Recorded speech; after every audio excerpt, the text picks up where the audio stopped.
7, 8. 1, 2, 3, 4, 5. Now I have the same 1, 3, 5, 6, but I had an E. But I have it in A. Why? Because the band is playing an A chord, so I can't stay in an E chord. It'll sound horrible. I got to play an A chord, so I got to come up with a pattern that works with an A chord. So I may as well use the same pattern I used on the E chord. Here's the E. Here comes the A. Back to the E. I suppose I go to the 5 chord, like it's blues. Should be the B. 1, 2, 3, 4, 5. 5 chord is the 5 of the scale of the original key you're playing in. We're playing in E. 1. So here's an E. E, F, G, A, B. So B is the 5 chord. So now I got to know a B scale. Here's B. Okay, you got to know your scales. It really helps. If you don't know them, figure them out. You got an ear. It's not that difficult. Or get a simple book and learn them. It's really important. Like spelling, like reading. It's a musical language. So, now I'm in the 5 chord. Right? Same pattern. 1, 3, 5, 6, 1. In A, now in B.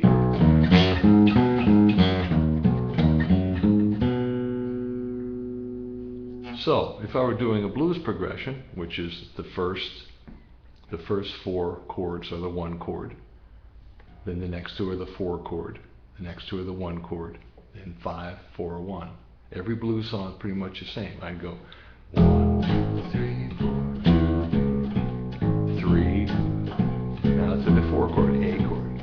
5, 2, 3, 4, 6. Back to the E. 7, 2, 3, 4, 8. The 9th chord is always in the 5 chord. Right? That's all I have time for. 1, 2, 3, 4. I've got 1 measure of the 5 chord, and then 1 measure of the 4 chord, and back to the 1 chord. And the pattern starts again. Bop, bop, bop, bop, bop, bop, bop, bop, bop,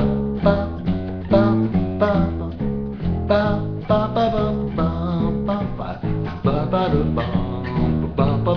bop, bop, Now that's just real simple bass ideas for how you can get a pattern. This would be called a pattern. I could, instead of going 1, 3, 5, I could. That's called the dominant 7th, or the 7th. You hear that a lot in blues, hear that a lot in rock and roll. A good way to find the 7th is find the 8th, which is the octave of the 1. 1, 2, 3, 4, 5, 6, 7, 8. That's a regular scale, but you don't play this 7th. Once you find the 8th, you go down 2 frets, or from 1 fret to the next is a half step. So 2 half steps makes a whole step. So from here to here is a whole step. So if this is my 8, it's my 7. So 1, 5, right? 1, 2, 3, 4, 5, 6. Instead of this 7, I'm playing this 7. Flatted 7, or dominant 7. That's the 7th you play most of the time in rock and roll and in blues and in pop music. Rarely you play this on bass. It's the 7th in a regular major scale. 2, 3, 4, 5, 6, 7. You just don't play it much. Usually this one, flatted 7. So again, it's 2 steps below the 8th. So I might go 1, 5, 7, 1. There's a nice little pattern. Now to the 4 chord. Back to the 1 chord. Now to the 5 chord. See, this is just this.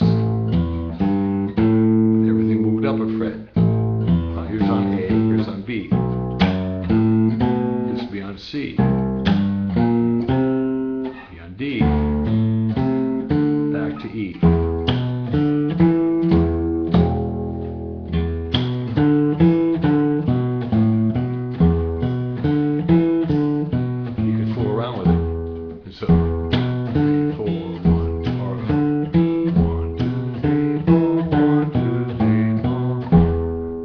on the 1, you want to be on your tonic to one of the chords.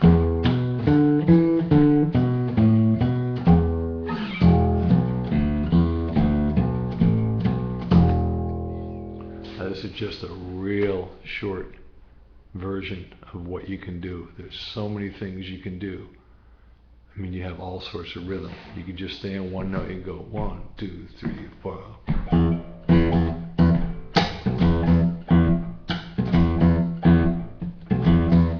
But even here, I'm coming from the 5 to the 1. Here's my 1. Just like a grace note.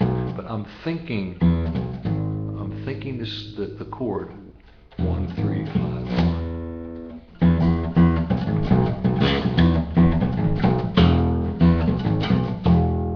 Basically playing a chord, but just certain notes of it. And that's really the essence of the bass, is playing those parts of the chord that work with the song. So you have to know the song. You have to know what chords are being played. You can't just fake it. The bass player, more than anything, has to know what's going on. He also has to know the rhythm and be part of the rhythm. So he's also got to be tuned into the drummer. That's something for another day.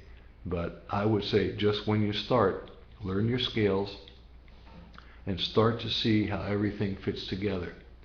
The last part, what I want to say is, and what's really interesting about the bass, is how you get from chord to chord. So if I'm going, play my 1 chord, I'm going to play my pattern.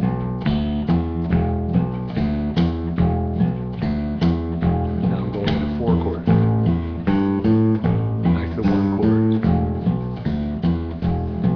5 chord. 4 chord.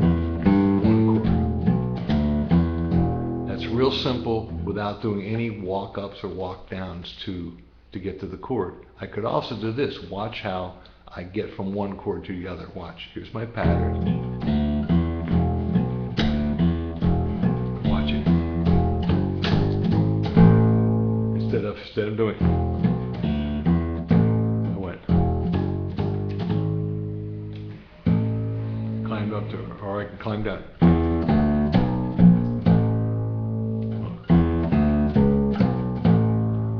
So often how you get to the chord really turns it into something very interesting and very exciting. So let me give you a couple examples. Same pattern. Climb up. Okay, now instead of going, I'll go. Which is, same as that. Watch.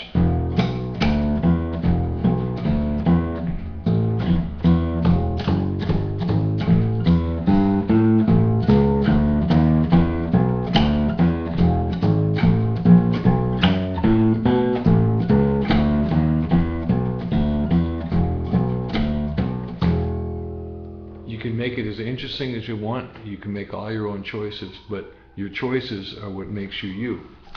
And that's just all within the same rhythm part. So as you can see, it can get more complicated, and it does get more complicated, but not really that complicated, because it's all based off very simple stuff. It's based off the scale, and the chord is based off the scale, and your bass note choices are based off the scale. And if you know where the 1 is, you can always play that. It's your simplest thing. Your first choice after that is the 5.